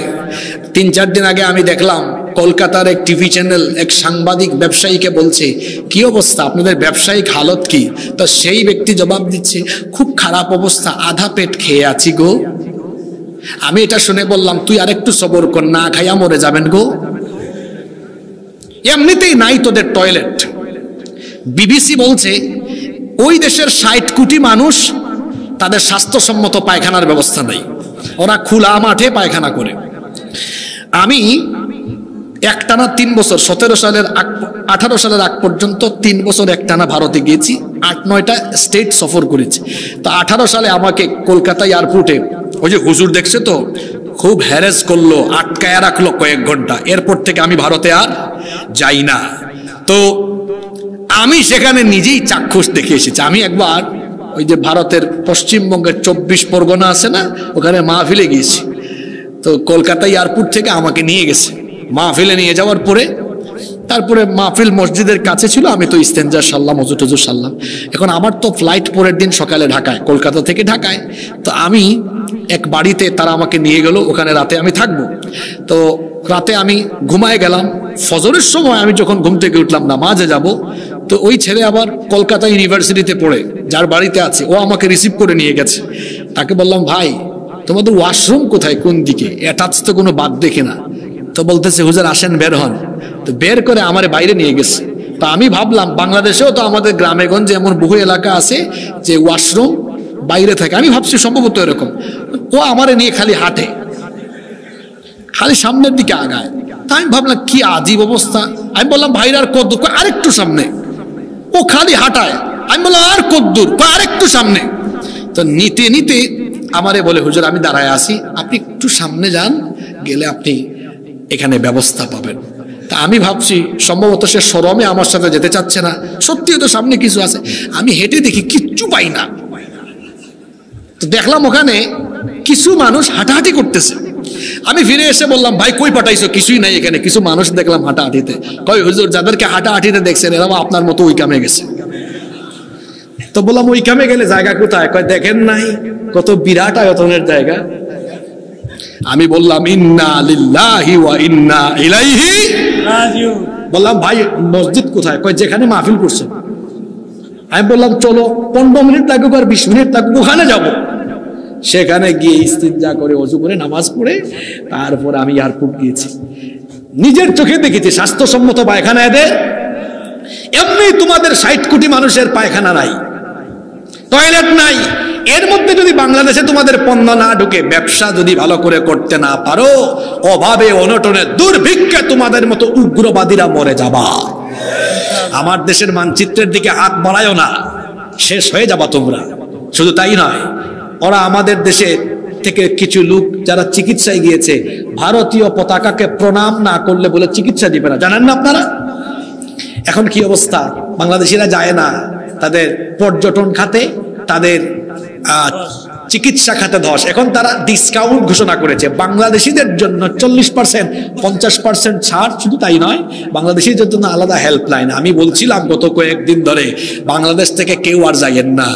আমি বিশ্বাস করি মেডিকেল সায়েন্সের যে বই পড়ে ওরা ডাক্তার হয়েছে, ভারতীয়রা মেডিকেল সায়েন্সের সেম বই পড়ে আমার দেশের ছেলেমেয়েরাও ডাক্তার হয়েছে।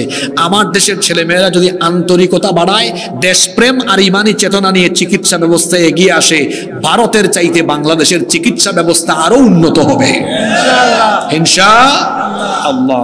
সুতরাং দেশের এই কঠিন পরিস্থিতিতে আপনারা কমিটিতে আবার ধরেন না কোথা থেকে হুজুর আনছেন, উনি শুধু গাজওয়াতুল হিন্দ বলে চলে গেছে, আমল আখলাকের কথা বললো না। শুনেন, আপনার দেশের স্বাধীনতা সার্বভৌমত্বই যদি টিকে না থাকে, তো আমল আখলাক কোন দেশে করবে?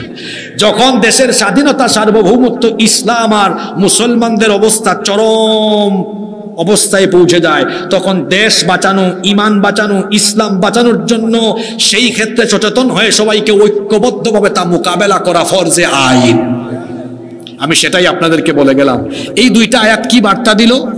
ইমানের কোয়ালিটি থাকলে এদের সাথে কেউ পারে, জোরে বলেন কেউ পারে?